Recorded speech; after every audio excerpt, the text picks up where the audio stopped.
Hello, and welcome to the latest installment of Law & Order, the video series where I look at and unpack stories from games. In this one, we'll be looking at the story from a game that you lot have been requesting for a long time, and that is Arkane Studios' 2017 sci-fi, first-person shooter immersive sim, Prey. Now, this game, I really wanted to love it. I did, but I found it disappointing. I didn't think it was a bad game, it just didn't click with me. I felt that this game didn't really know what it was in terms of, is it horror, is it sci-fi, is it an action game, am I supposed to stealth, do I fight? I didn't exactly rush through the game either, and my playthrough clocked in around 22 hours, and that was because in order to try and find out everything about the world and the story that developers wanted to tell, I did every single side quest. Despite me not really vibing with this game, I won't let that take away from how I tell the story in this video. I feel there are people out there that love this game, and I do want to do the story justice for you. I'd like to put a quick disclaimer out there that you can choose between a male and female character in this game, and I chose male Morgan, so I'll be referring to Morgan as he in line with my playthrough. I also won't really be covering the entire story of Moon Crash, which I actually enjoyed much more than the base game, as although its protagonist is related to the protagonist of the main game, it only has minor connection to the main story of Prey. But anyway, that's enough of an intro. Before we dive in, please note that there will be spoilers in this video for Prey.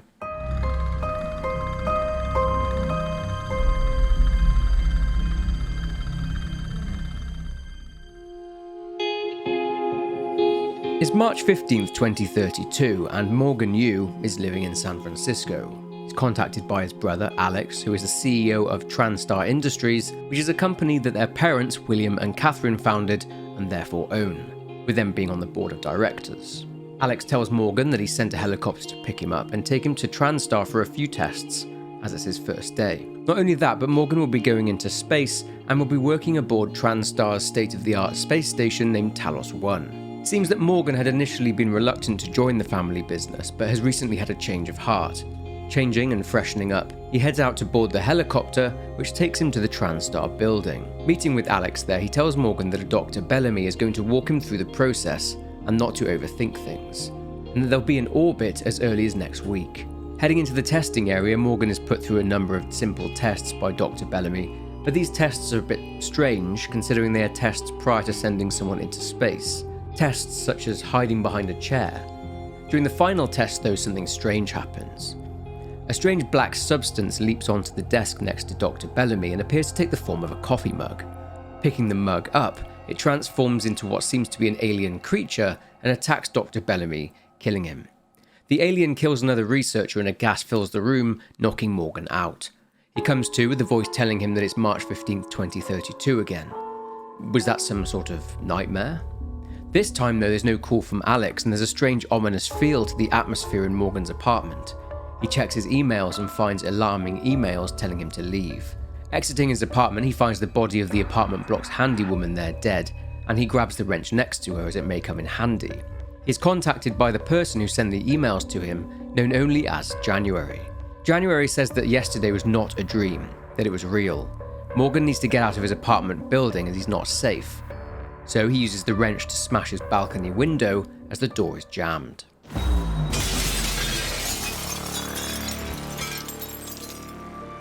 To his shock, the apartment, the ride to the Transtar building, all fabricated and an elaborate simulation. But why and where is he? Emails on one of the researchers' computers shows Alex attempting to keep everyone calm and insisting that everything is now under control and that Dr. Bellamy is alive but in critical condition. Moving through the area, Morgan comes up against the creatures that attack the researchers, but thankfully they're pretty easy to kill. They seem to be able to disguise themselves as various items in order to blend in. Finding his way back to the testing facility, he finds out from January that these creatures are creatively called mimics. After seeing that these mimics can replicate themselves by killing humans, Morgan pushes on and sees a new type of creature. January says that this creature is what's known as a phantom, and this species as a whole are called Typhon. He finds a mimic, but it has been frozen in mid-air encased in a substance known as glue, which stands for Jellifoam Lattice Organism Obstructor. It's fired from a cannon, so picking it up, Morgan can now slow down these mimics before giving them a good whack with his wrench. He also finds something called a Neuromod. This is an astounding piece of tech developed by Transtar, which has an incredible impact on the human brain and its ability to learn new skills and enhancements. It's used by injecting directly into the orbital lobe. Morgan then moves into the main lobby and finds that he's actually in space. He's been in space this whole time. An explosion then rocks the station. January then contacts Morgan telling him to get to his office, and sure enough, he not only has an office, but for the last 3 years he's also been the company's vice president and director of research. Once inside his office, he watches a video, and it's a video recorded by himself. Hello, Morgan. Tough day, right? If I'm talking to myself, it must be. Now, your memory's shot full of holes. I know. I'm sorry, but it's permanent. So the first thing you need to know is you can trust January. It's an operator, a sort of backup of you and me.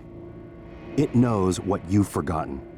We've been testing a new kind of neuromod based on the Typhon organisms, mapping their neural patterns onto ours. Problem is, when you uninstall a neuromod, it resets your memory back to the moment you first put it in. That's why you forget. There's supposed to be a process to bring you back up to speed between test runs. But someone could just skip that part, turn a single day into your entire life. Well, that's exactly what Alex did. The question is, why? You're not gonna like what I have to say next. With the connection having been severed, Alex calls Morgan, and he was the culprit. He says that he tried to destroy all of the videos like the one Morgan had just watched, and he says that he can't allow him to watch these videos before he, Alex, has had a chance to explain things to him in person.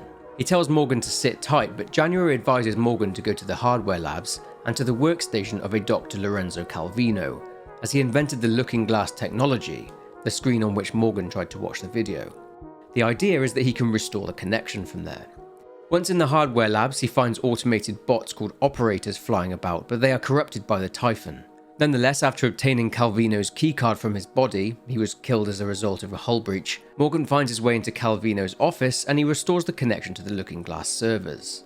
Back in his office again, Morgan watches the remainder of the video. You're not gonna like what I have to say next. You have to destroy Talos 1. The research, the Typhon, nothing can survive, including you. I know how it sounds, but you've seen what those creatures can do. They're a part of you now. If even one cell gets back to Earth, we're lost. I'm sorry. I wish there was another way. January can walk you through activating the self-destruct mechanism. Alex will try to stop you. He's allergic to failure. Too proud to go back to Mom and Dad with his tail between his legs. So it's up to you now. Good luck. Told you wouldn't like it.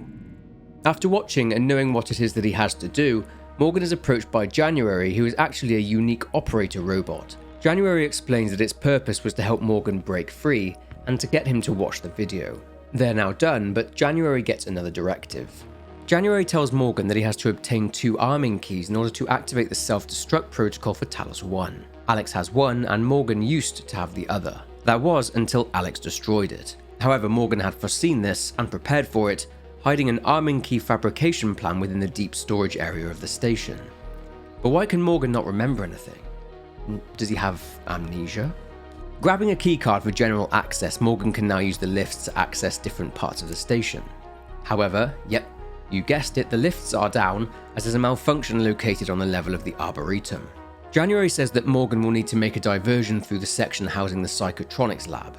This is where the Typhon managed to break out of their containment, and therefore is the reason why everything has gone to pot on the station. Reaching Psychotronics, Morgan is then contacted by someone calling themselves December. December is offering Morgan an alternate plan of action, to use Alex's personal escape pod in order to leave Talos 1. December says that Morgan stashed the keycard in the Neuromod division. Morgan can choose whether or not to go and grab the keycard, but he discovers that Alex had beaten him to it and has taken it, leaving him a note saying that he cannot allow him to have it. Going to meet December in order to discover next steps, Morgan sees December get destroyed by January, who tells him that December was an earlier defective model and that Alex and the Typhon are all working against him and to trust the video he made. Searching what remains of December, Morgan finds a note with a code on it, and the code is for Alex's safe in his office. Anyway, back to the prior plan. Morgan moves through Psychotronics. This area was only accessible to the highest level Transtar personnel, due to the sensitive nature of what was being carried out there. Transtar feared corporate espionage. The dangers there soon become clear, with Alex warning Morgan about heading through it. So does January, informing Morgan to get through those quickly as possible. It's attached, like many places on the station, to the gravity utility tunnel system, which is affectionately nicknamed the Guts. It will take Morgan all the way up to the top of Talos 1. In psychotronics, Morgan can also find a psychoscope on a corpse, and putting this on, he's able to scan different Typhon variants and identify any weaknesses that they have. January informs him that it was in fact him, Morgan, that designed this tech. Alex contacts Morgan and tells him that he needs to calibrate it by scanning more Typhon, and when it's calibrated he'll be able to use Typhon-based Neuromods, which according to Alex will make Morgan unstoppable. However, January gets in touch and tells Morgan that this is the exact reason they're in this current mess. The station's turrets will identify him as an alien threat too. It's entirely Morgan's choice though. With his psychoscope calibrated, Morgan is allowed through into the containment area, and entering, inside a containment chamber, he sees a strange yellow substance they call coral floating in the air. Alex states that his biggest mistake was allowing Morgan to place himself at the center of the tests. Did Morgan plan his own death? But if he did, how's he here, alive and kicking? He sees this substance in the lab upstairs too, and Alex mentions it's fascinating and that it's almost angelic. If making a detour through the morgue, he finds Dr. Bellamy's body, and he's definitely not in a critical condition. Finally finding the maintenance hatch, Morgan heads through and uses his suit's propulsion system to boost himself through the Guts. The Guts are infested with cystoids, and these hostile little cystoids emit radiation. At some point, his propulsion system stops working, and he finds out this was due to a very large shockwave from something known as a magnetosphere. He needs it shut down if he's to go any further. Thankfully, this is an easy process and he shuts it down. After this, Morgan is able to pass through and makes it into the Arboretum, although on the way he spotted an ominous looking Typhon known as a technopath. He also passed through the coral itself and saw a vision with a voice saying, "Don't let them do this to you." Anyway, in the Arboretum, Morgan spots a horrifically large Typhon which screams and then runs off. January warns him to stay away from it. Morgan is instructed to reach deep storage, which is accessible from here. January also says that this is where Alex's office is too, although the grav shaft leading up to his office isn't on and it needs a code. Morgan also happens to find out the problem with the lift. It's one of those technopath Typhon he saw earlier on. Destroying it, he is now able to utilize the lift in order to avoid using the Guts to travel around Talos 1. Finding where deep storage is, unfortunately the door to it is locked, and he needs a keycard for it. He finds out that the door lock is voice activated, and he needs the voice of a specific member of the personnel named Danielle Show. Thanks to the transcribe, he's already got a sample of her voice but needs more. The samples needed would be in the crew quarters, also accessible from the Arboretum, so Morgan heads over there. Inside, the people here are being mind controlled by a telepath. Morgan is able to safely knock out these people using a disruptor gun, which disables their neuromods, and he can also destroy the telepaths, thereby releasing control over the personnel. He gets to work in finding samples of Danielle Show's voice, and eventually he's able to build a usable sample. Going back to the door to deep storage, Morgan gains access, and stepping inside, Alex locks him in. He says to prevent Morgan from making a big mistake. Despite this, Alex says that he is on Morgan's side. January calls, telling Morgan he needs to look for the central repository, as that is where he had stashed the drive that contains the fabrication plan for the arming key. Unsealing some large doors into the central repository, Morgan enters and finds the drive. After mounting it, Morgan heads up to Danielle Show's workstation and downloads the plan for the arming key. He just needs Alex's now. Danielle contacts Morgan and informs him that deep storage was built with data vault modules that can be jettisoned from the station, and this is how Morgan can escape deep storage. Getting inside the module, Morgan takes Danielle's advice and uses it to escape. It's quite a violent method of escape though, and Morgan is knocked out.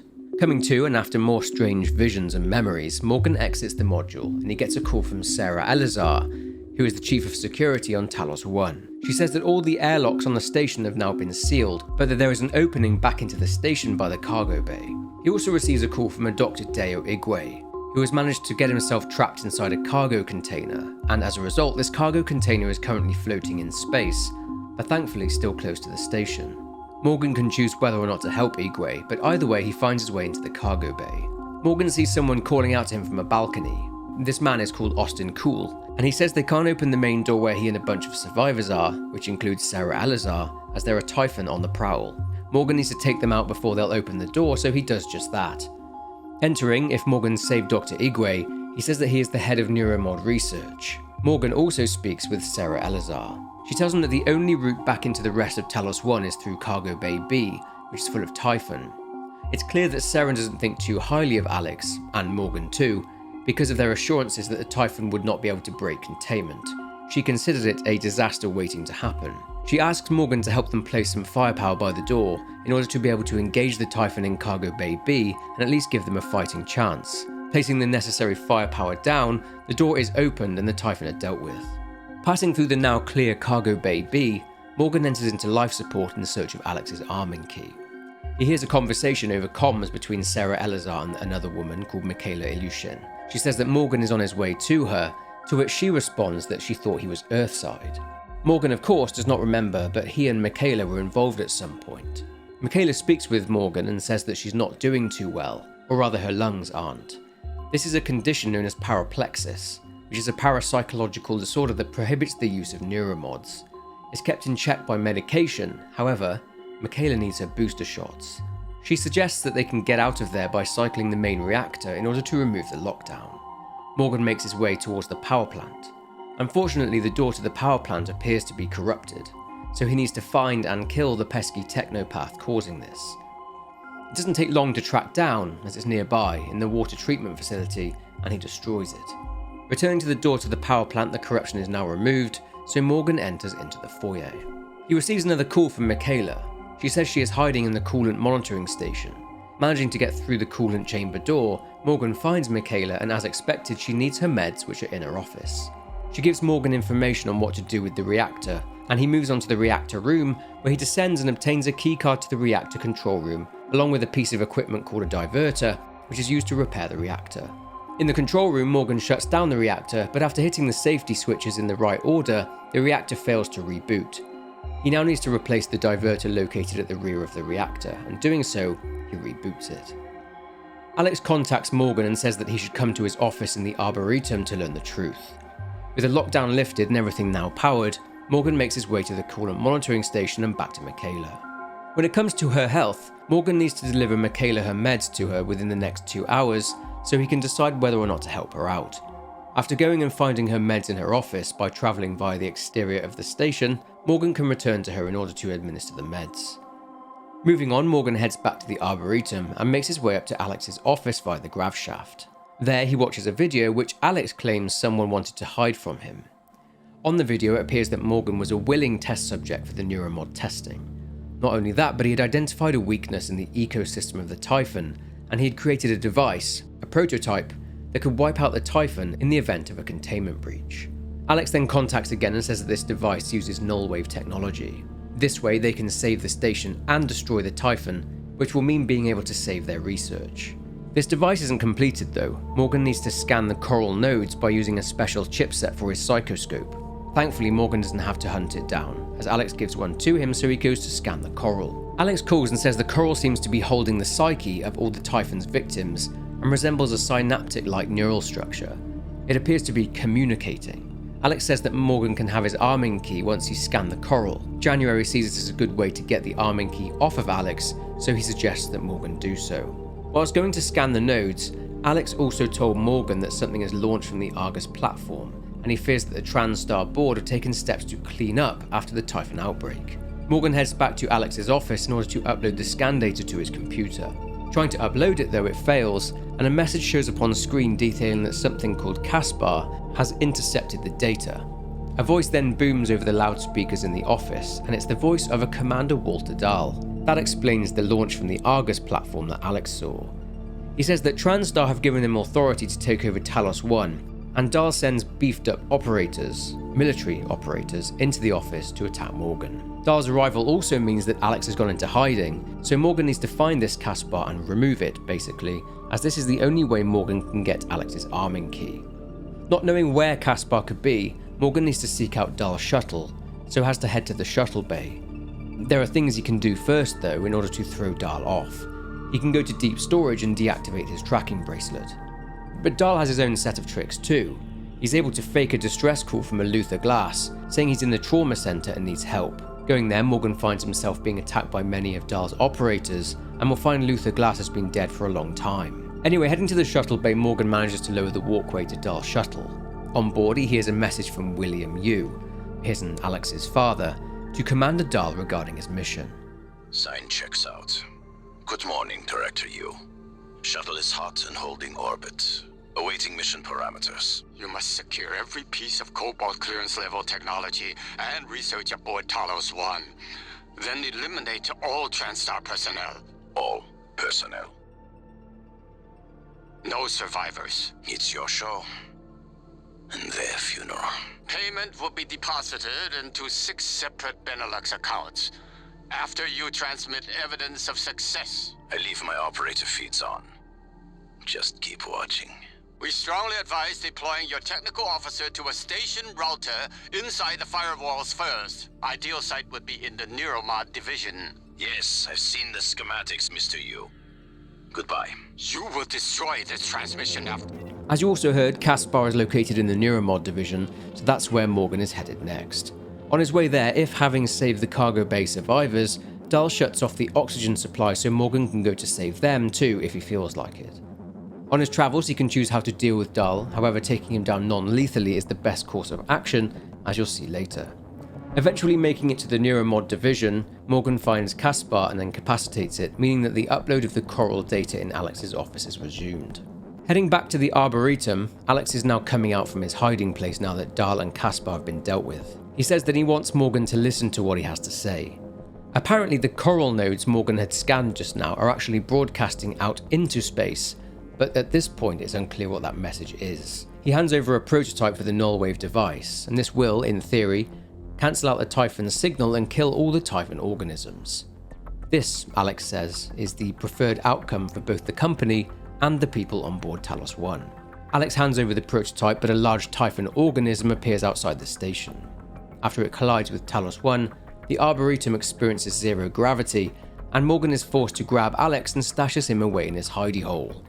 He can of course leave him to die too, that's always an option. Anyway, whatever the choice, Morgan has finally retrieved the arming key, and he needs to make his choice in what to do with Talos 1 and its survivors. We'll now look at Prey's endings, going from worst to best. Let's say that Morgan follows the earlier advice of December. Once things get as bad as they probably are, your only option is to escape. Get the word out about what's happening on Talos 1. Alex has a private escape pod. It's locked up. Once Morgan obtains the keycard for Alex's private escape pod, he can simply leave. However, upon doing so, despite pleas from January not to do this, upon heading back to Earth, the shuttle is destroyed. Alex then says this one was not the one, and the game ends. As you'd imagine, this ending ends the game prematurely, so let's look at what happens should Morgan not leave at this point. As we've gathered from the story, January wanted Morgan to destroy Talos 1, the research, the staff, and by extension the Typhon 2. Alex, on the other hand, wants to destroy the Typhon, but without destroying the research in the process. It seems staff that Morgan saved are conflicted too. Morgan, you anticipated the kind of appeal Alex would make. Sibling bonds, history. You programmed me to refute him point by point. However, we can skip that. A Typhon the size of a skyscraper is currently eating Talos 1 for lunch. Ergo, Alex is wrong. Destroy the station, just as you planned. The blast will take the monster down with it. Destroy the station? But didn't you hear him? The null wave. Alex is correct. It could work and preserve what we have learned here. We have to try. Igwe, look at the alien outside the station. Of course it's a risk, but we've seen the generator work. To destroy all this, to murder a species, and the research lost. It's... January's right, Morgan. We can't let these things get back to Earth, even if one of them hit Earthside. Morgan, please. Destroying the station should be the last option, not the first. Let's look at what happens if Morgan chooses to destroy the Typhon using the null-wave device. After fabricating the device, Morgan installs it on an object at the heart of the Coral, inside the containment chamber. Doing this, he experiences a strange vision, and this is not the first time this has happened to him either. January, during this, calls Morgan and begs him to think about what he's doing. He then returns to the Arboretum. Heading up to the bridge of Talos 1, Morgan finds that both January and Alex are there, if Morgan saved him, of course. This is the first time Alex has actually spoken to January. The two of them are obviously at odds with how to end things here, and this culminates in Alex shooting January and this destroys the operator. Activating the null wave, it goes off and destroys all of the Typhon. If wanting to go along with January's plan to destroy Talos 1, Morgan will need to find a way to evacuate 2. This can involve Alex's private pod or Commander Dahl's shuttle. In order to use Dahl's shuttle, it needs a pilot, and this also requires Dr. Igwe to be saved too. After incapacitating Dahl, Igwe contacts Morgan and tells him that he's moved him into the Neuromod division. He has an idea. Getting there, Morgan learns that Igwe plans to remove Neuromods from Dahl's brain, which will essentially erase all knowledge of his orders and leave his training and things like that unaffected. This works, and Dahl agrees to fly them off of the station. Next, and this is what Morgan needed Alex's arming key for. At some point, Morgan is able to find a fabricator machine and fabricates his own arming key. He goes to the reactor in the power plant and uses the 2 arming keys in order to prime the reactor for destruction. Heading back to the bridge, Alex is disappointed in Morgan's choice, but does not try to stop him, saying that he's staying put. And then Morgan activates the self-destruct. Morgan can stay and die with Alex. Otherwise, after Dahl telling Morgan that he has 8 minutes to get to the shuttle, Morgan can either escape via Alex's pod, as mentioned, or can meet up with Dahl, and at this point, there are survivors on board depending on whether or not Morgan chose to help them out. There is another ending, where Morgan is basically a psychopath and kills everyone on the station. Apart from Dahl, this makes the trip home a little more awkward. But regardless of what Morgan chooses to do, there's a surprise in store. In a post-credits epilogue, Morgan now appears to be in a small room, and before him is Alex, along with 4 operator bots, featuring the voices of Dr. Igwe, Sarah Elazar, Michaela Ilyushin, and Danielle Sho. They're discussing Morgan's performance and referring to him as It. Asking how did It do? It seems that all Morgan's choices when faced with moral conundrums had been assessed. They seem to be deciding based on choices whether Morgan should die or not.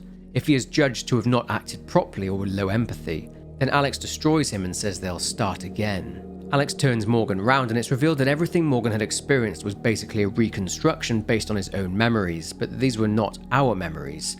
If we're not Morgan, then who are we? Alex then shows us the world today.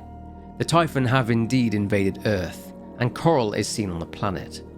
This has been an experiment to try and put Morgan's memories into a Typhon.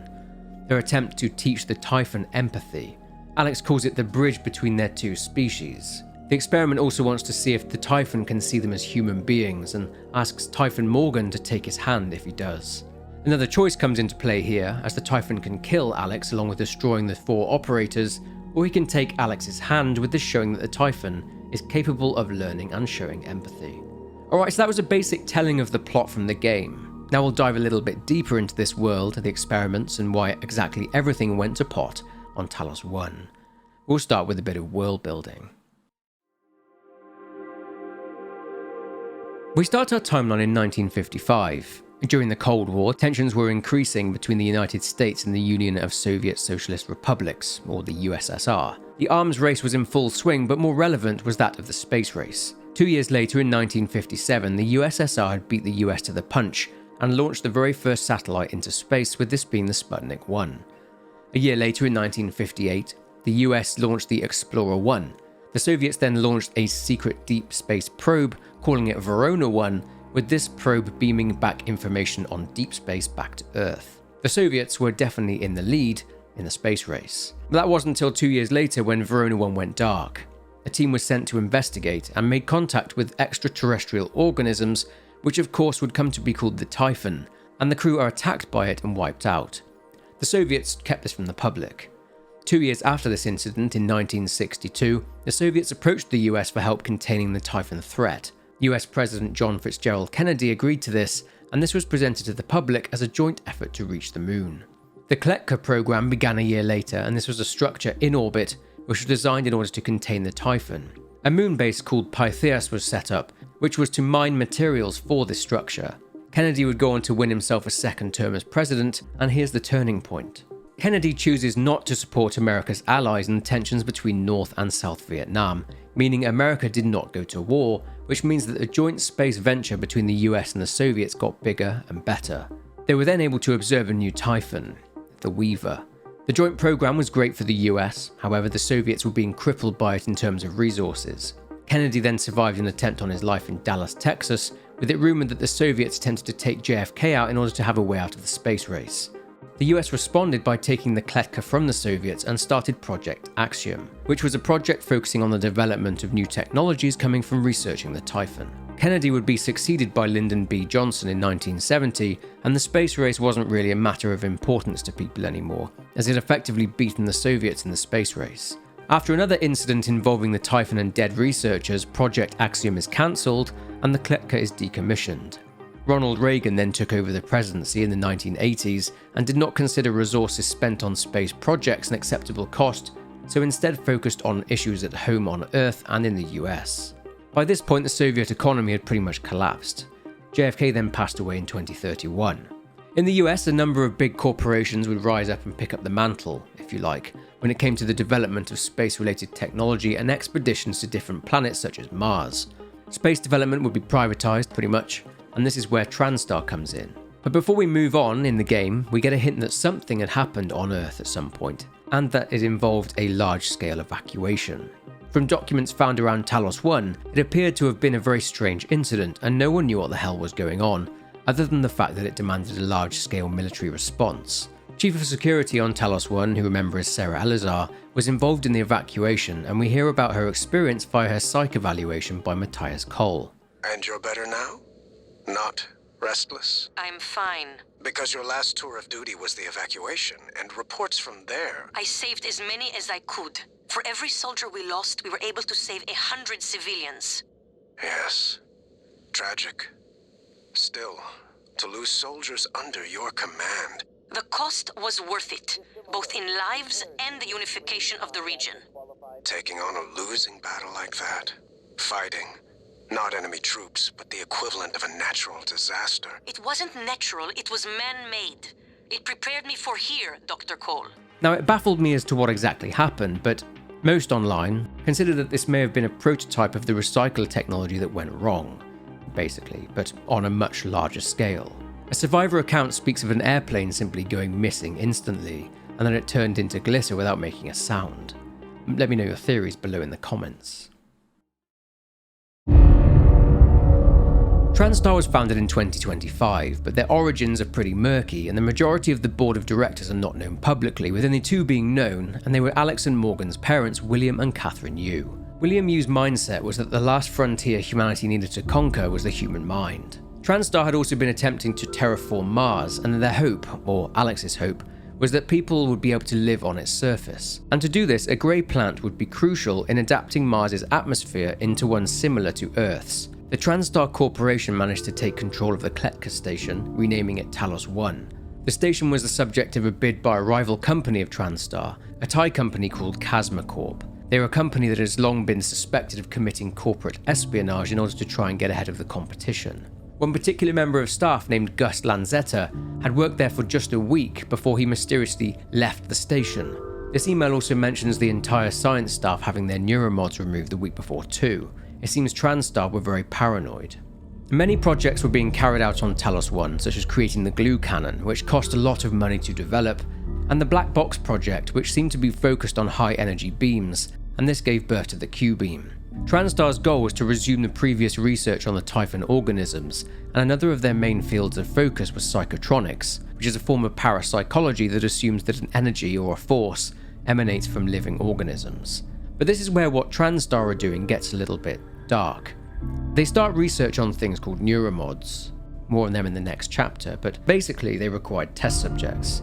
Transtar wanted to redefine what it meant to be human, to be able to put what the Typhon were capable of into humans. But where would they get their test subjects from? Well, the test subjects were criminals and people deemed a detriment to society, with some early subjects being taken from labor camps in Siberia. They would be scanned and any giftings would be used in Neuromods. One particular test subject is of significance though. During the game, as we saw, Morgan is faced with a key decision on whether or not to save Mikhaila Ilyushin, someone he'd had a romantic relationship with aboard Talos 1. What Morgan didn't know at this point, since his memory was gone, was that Mikhaila's father, Yuri Andronov, a Soviet cosmonaut, was a volunteer aboard Talos 1. He agreed to this because he was a political prisoner after speaking out against the Soviet Republic. Transtar had told him that they'd reunite him with his daughter Mikhaila. Surprise, surprise, Transtar lied to him. They had no intention of letting him reunite with his daughter, and he became a test subject with him being killed in an experiment with a mimic, and Morgan was present during this. Initiating test procedure 29. Variant C, subject V-010655-32. Subject 32 is in the chamber. Psychoscopes on, everyone. Do you have a family? Prep the Typhon cacoplasmus. I have a daughter. They took me from her. I was promised I would see her again. I signed your papers. Let's stay focused, everyone. Your family. You must hate them very much to do this.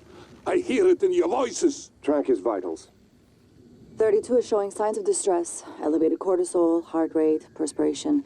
Nothing in the red yet. Look at me. Look at the man you're killing. Mimic is in the tube. Permission to release. Morgan? What you do kills us both. Release. Typhon cacoplasmic specimen is in the chamber with subject 32.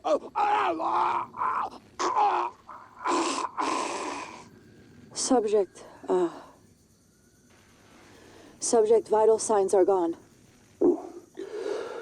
Make a note. Replication followed the usual pattern. Appears unaffected by the subject's age.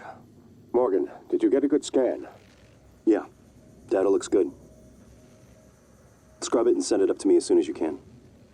I want a new design on the mimicry connectomes before I dive into the sim again. Michaela, who suffered from paraplexis, falsified her medical record in order to get a job aboard Talos 1, and despite Morgan finding out about her lie, he covered for her, but he broke off their relationship.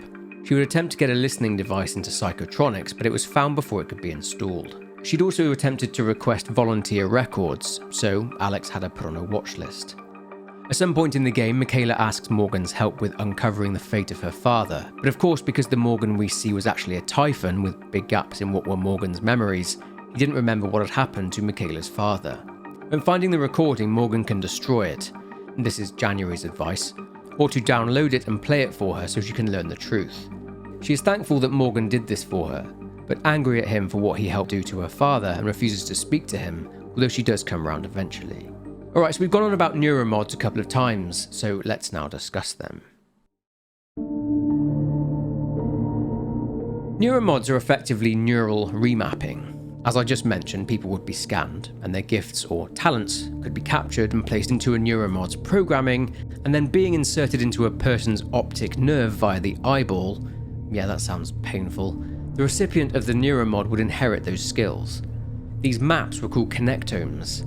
When and if the Neuromod is removed, those skills would simply leave that person along with all memory of them, almost like it restores the brain to a backup of just before the Neuromod was installed. A good example of the mapping of a neural path was of the famed pianist Gustav Leitner. He had visited Talos 1 after he had agreed to have his brain scanned for use in Neuromods. The head of Neuromod research, who of course was Deo Igwe, was a huge fan of Leitner and was a bit too excited, so plans were made in order to keep Igwe's time with Leitner to a minimum. Igwe did manage to meet him though. It was found that Leitner had lung cancer during his scans, so after his brain was scanned, he was sent home to Earth on the shuttle called the Advent. As a side note, Morgan faces a slight conundrum with this shuttle, as it could potentially contain Typhon organisms, so he can opt whether or not to destroy it. Dr. Igwe, if saved, also tasks Morgan with going to retrieve Leitner's connectome, as that is the only copy they have of his brain and the piano skills that come with it. This was done with others such as an Olympic skater. As we've also mentioned, paraplexis was a neurological disorder that made the person's brain incompatible with neuromods. That Olympic skater that we just mentioned, Brandy, had paraplexis, but it was later reported that Transtar ceased scanning the brains of subjects with paraplexis due to risks. So the public message was that neuromods could change your life, but of course they found that subjects were losing entire chunks of memories of their life when these neuromods were removed. Amnesia. But Transtar chose to keep this secret, fearing that it would kill Neuromod sales. When staff would arrive to work on Talos 1, they'd have Neuromods installed, and this would be a safeguard against knowledge of Transtar's activities on Talos 1 being reported back to Earth. This is why people with paraplexis could not work on Talos 1, as Transtar would not be able to wipe their memories when they quit, or went back to Earth. What's our plan? Wait for rescue? You know, if we make it, Alex is just going to pull our mods. You want to remember this shit? How are Neuromods made? Well, it comes down to those test subjects I mentioned earlier, as the test subjects are at the heart of how these Neuromods are made. At some point in the game, Morgan can come across Aaron Ingram. He's standing in a large chamber in the psychotronics lab, and his criminal record comes up, with it describing him as, well, not a very good person at all. This was to help the person at the controls in the lab with what they were to do next. So upon condemning the subject, a mimic would attack the subject, draining their body of its nutrients, and then it would multiply via fission into 3 different mimics. These mimics would then be lured into a recycling tube and turned into raw exotic material in the form of sterile cubes, and these cubes are then placed into a fabricating machine and then turned into Neuromods. One particular staff member, Holden Graves, eventually worked out what the Neuromods were made from, mimics and humans, and he was horrified to say the least. Alex, I figured it out. Just too late. Graves, are you still in fabrication? The receptor molecules, the exotic neurotransmitters, we didn't synthesize them. And there's no terrestrial source. Graves, don't do anything drastic. You know me. You know I always have a contingency plan. We've been shoving it into our skulls. It all comes from them. But you never... I'm going to send someone to help you. I need to get this out now. Oh God, but the Neuromods, they can still be fabricated. Graves, do not touch the Neuromod licenses, do you hear me? Graves then shut down the Neuromod licenses in an attempt to try and stop people from using them, which is why at one point Morgan is unable to produce any more until he resets the limits and the license from Graves' own computer. His dead body is in his office, which suggests that he was killed after trying to extract his own Neuromods. But let's discuss the outbreak. So it's not actually explicitly explained in the game when the Typhon Outbreak started, but it certainly involved mimics. Throughout Morgan's adventure through Talos 1, he can find a load of transcribes along with various emails that documented the strange things staff were experiencing. You sound rattled. What's up? I tried replacing the resistor yesterday. And? And it just melted into some kind of goo. Smelled like fried ass. Shit, man. That's not in the report, is it? I need to get some sleep. My shift's over anyway. Maybe you'll have better luck. People would also leave notes demanding people stop making duplicate items, but these duplicate items were, of course, mimics. There were reports of things moving on the station, chairs were moving by themselves, and this was an indication of a poltergeist Typhon. But what are the Typhon, and how do they operate? Back in the 60s and 70s, the first research teams tried to communicate with the Typhon, but this proved impossible. Their cerebral structures are highly developed and intentional, but somehow unapproachable. They have no speech of their own, no language. They don't seem to even see us. Not like we see ourselves, I mean. Firstly, it seems that the Typhon are able to infect people with dreams. This dream is something that Morgan experiences. It's also something that happened to Dr. Calvino, who reported seeing an immense darkness, which was of course the Typhon. He then started to suffer memory loss. Never. I have never removed a Neuromod, and yet, today, I could not find my way to the hardware labs. I wandered the Arboretum for an hour. I made some excuse, but I know Miyu suspects. I cannot keep making toys for Transtar when... I told Alex what I want to try. He gave me a device to help. Parapsychological contraption. Morgan made it. Some of the components are beyond me. The device Calvino is talking about is the psychoscope, but he mentioned his assistant Miyu just now. Calvino would regularly forget that he'd given Miyu a project to work on. Miyu, this is Dr. Calvino. What's up? I'm feeling ill, not myself today. I think I won't be in for my shift at all. Okay. Do you still want me to finish this array? I fabricated a shit ton of glass. Array? I don't recall. You asked me to set up a new array. You must have misunderstood. Are you... Honestly, I prefer if you left my experiments alone in my absence. Well, look, I have a message you left me. Seriously, I would not have made all of this if you hadn't... No, of course. I remember now. Let's just, for the time being, it doesn't matter. It doesn't matter? Let's talk about it tomorrow. He claimed that things were going missing from the lab, but of course these extra items were mimics. So the researchers tried to come up with explanations and theories as to how these mimics are able to, well, mimic other items. The one they landed on was that mimics slip into a pocket dimension. They leave reality A and swap themselves with an object in reality B, which is a parallel reality, but they maintain a conscious link or a wormhole to the object in reality A. The Weavers, on the other hand, come about as a result of a chosen mimic being stung by other mimics. The Weavers then lay cystoid nests and weave the coral out of thin air. This type of Typhon was first observed back in 1965. Weavers also turn corpses into phantoms. This is the cause of phantoms of previous staff members walking around, and these are in the form of normal, voltaic, etheric, and thermal phantoms. There are telepaths which are able to control people through their neuromods. Since one of the primary components of neuromods are exotic Typhon material, the psychoscope would be used in order to prevent this control. There are also the technopaths, which are created by Weavers out of mimics and various items of machinery such as operators and turrets. Then the outbreak began, but as said before, we don't know the finer details of how, but one particular email mentions a researcher named Trevor Young entering a chamber with a telepath without wearing a psychoscope. This could indicate that Trevor caused the Typhon containment breach on Talos 1, releasing mimics as directed, while under mind control by the telepath. In the game we can find Trevor in a padded cell in the trauma center. After the outbreak had occurred, staff members on Talos 1 resorted to writing notes and sticking them on everything that was not a mimic just to be safe.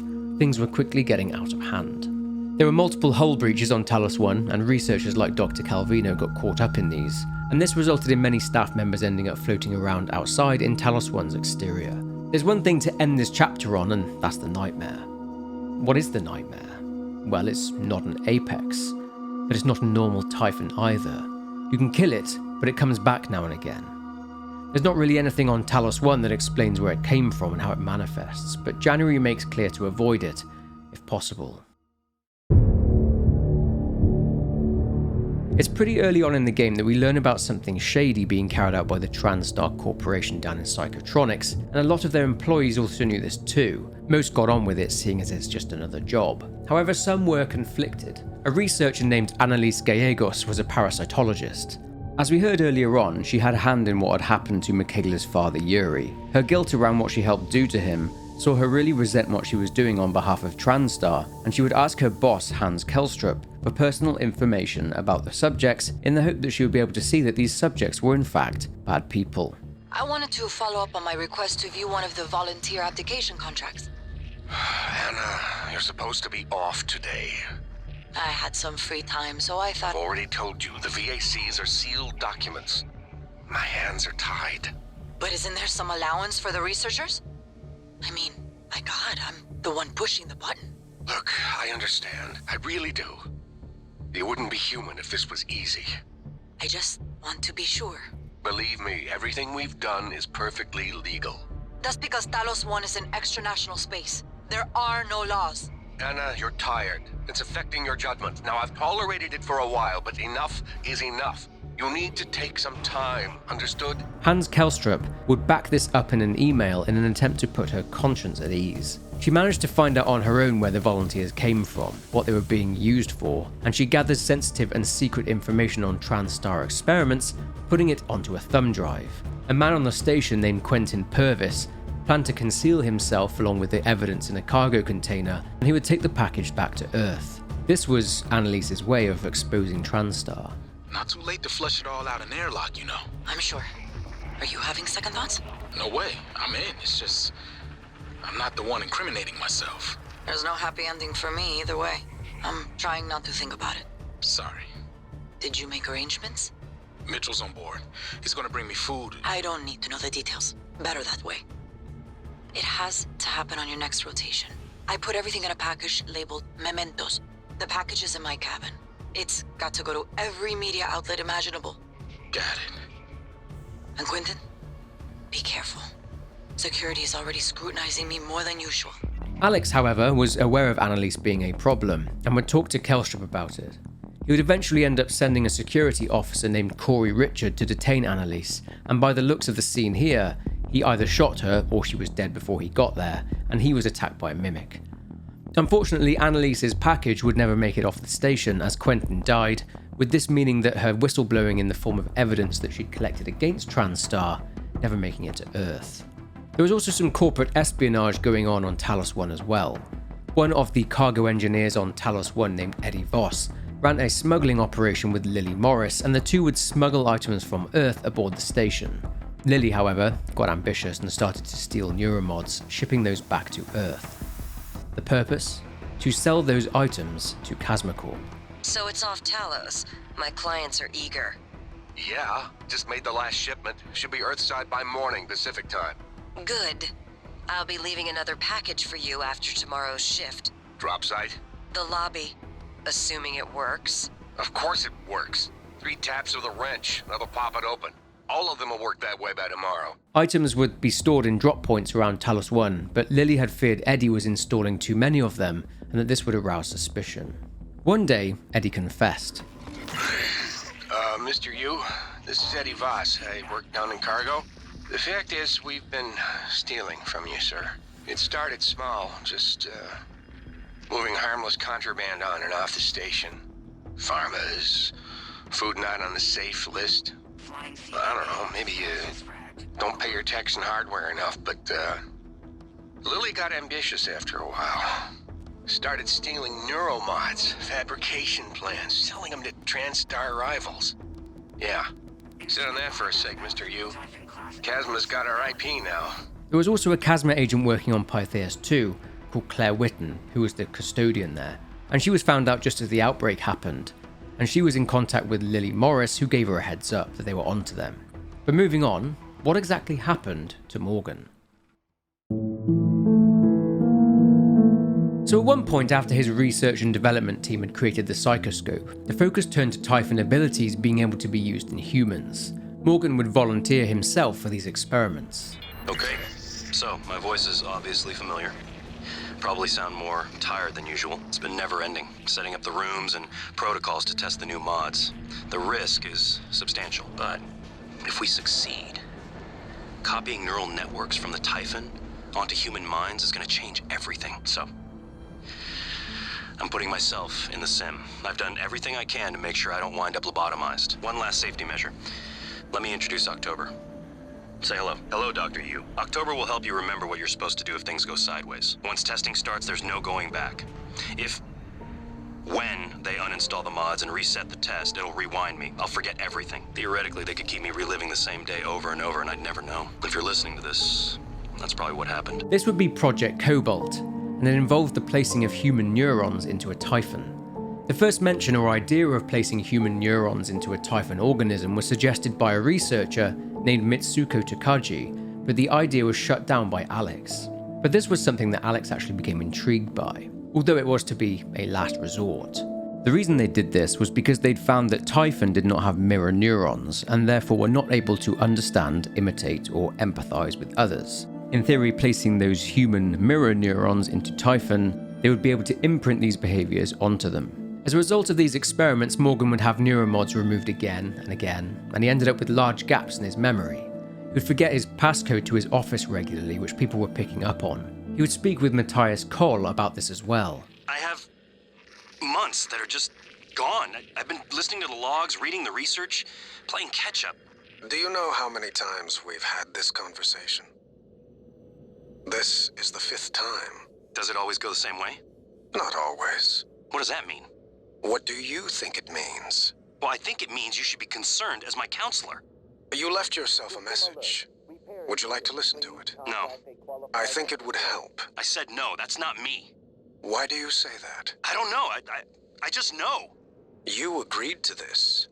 This was all your idea. Yours and Alex's. I didn't agree to any of this, all right? That Morgan is not me. I would never... Do you know what's going on in psychotronics? Do you? If I did, I couldn't say. You know that. What do you know about the Typhon? We shouldn't talk about them, not without your brother present.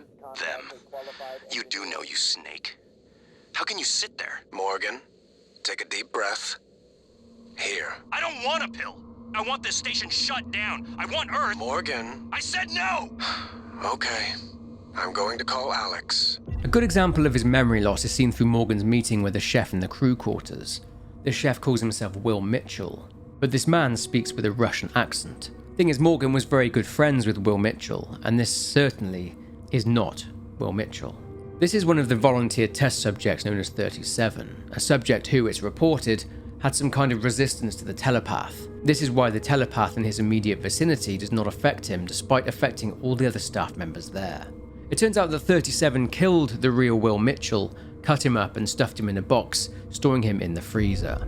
Anyway, according to an email from Marco Simmons, it appears that Morgan's memory was to be reset all the way back to when he was on Earth in San Francisco, which is why his memory or simulation started from when he was in his apartment, headed to Transtar for his first day as vice president. He was being forced to experience the same day over and over again in order to study the effects of what's called personality drift. Personality drift happens due to the constant removal of neuromods. Morgan wasn't the only one who suffered from this though. Other members of staff with neuromods reported the same thing happening, with one man stating that he no longer was able to find films funny, ones that he previously had done. This personality drift will be monitored via the trauma center by way of a choice test, to test one's moral standing. Shortly after Morgan's first neuromod tests, a Typhon broke containment. Morgan wanted to terminate the project and evacuate Talos 1, whereas Alex wanted to try and control the situation, so Morgan planned his contingencies, hiding his arming key, videos, and the January protocol. This is when he decided that he wanted Talos 1 shut down, even destroyed. He'd worked out what had been happening to him and he tried to escape multiple times, but they'd capture him, remove the neuromods and reset the simulation, with Morgan none the wiser. Thankfully, as heard on his other transcribe, Morgan had created October, an operator, created in case the Typhon broke containment or if the experiment went wrong. It was almost a backup of himself in the sense that it would guide Morgan what to do, because after having his neuromods removed, his memory would have been reset, of course. He didn't remember that he'd been making these operators either, as an email from Clive Lawrence to Jorgen Thorstein shows that Morgan had kept on asking for more operator parts, and when asked where the ones he'd previously got had gone, they were met with a blank look from him. His problem-solving tests would yield different results each time, which Alex was both intrigued and concerned by. Morgan would have violent outbursts too, and this was in response to the same testing criteria as the previous test. This prompted concern in Dr. Bellamy. The directive put into October was for Morgan to use the null wave he'd created in order to destroy the Typhon. Morgan would go on to make 2 more operators. There was December, whose directive was simply to escape Talos 1 via Alex's private escape pod, and there was January, whose directive was to guide Morgan to destroy Talos 1. Morgan, via October, had also compiled voice notes on all important staff there on Talos 1. One in particular was about Sarah Elazar. Sarah Elazar, Chief of Security. Not a friend. Knows about the Typhon. Not about your tests, but suspects. Is trustworthy, but doesn't trust Alex. Or you, yet. Essentially, Sarah had noticed that Morgan had been spending a lot of time in the Neuromod division, and he would emerge quite agitated.